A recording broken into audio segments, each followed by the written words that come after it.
Here are the top 5 Delta table Pyspark interview questions. The first one is the most asked one. Delta tables are unmanaged tables, which means that if you drop a table, it will just drop the metadata alone. It will delete the files. Create a delta table. The table dot date or replace and importing the Spark function. Table name with column name, the data type. We can provide property. This table is created to store the employee details. And location is Databricks file system location, where the actual data gets stored in the Databricks. And dot execute is a syntax. We have created the delta table. How it can insert the data in choosing SQL language. See insert into the delta table name with value represented in the column ID and the name. So I'm inserting these three data into the delta table.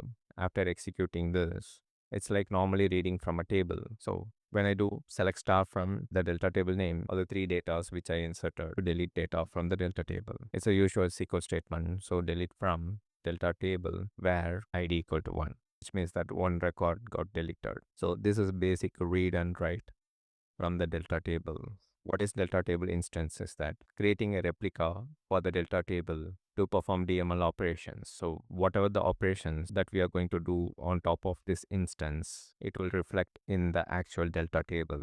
I'll be creating a separate video. What are the things that we can perform to create the delta table instance? I have to provide the instance name and follow the syntax of delta table dot for name, importing the Spark section along with delta table demo, which is my delta table name, reading the delta table. So I can, once I have created the delta table, I can just do .2df inbuilt function. So if I run this, since we have deleted ID1, the remaining data is shown as per the delta table, the history of the table, what are the operations or transaction happened in the table. Dot history on the delta table instance, it would show us what are the operations executed, what is the user ID that executed, what is the username, or what is the type of the operation, and what is the parameters. So for first we have executed create or tables replace table state, that is reflected here, and we have inserted 3 rows that here, and we deleted 1 row that is reflected here.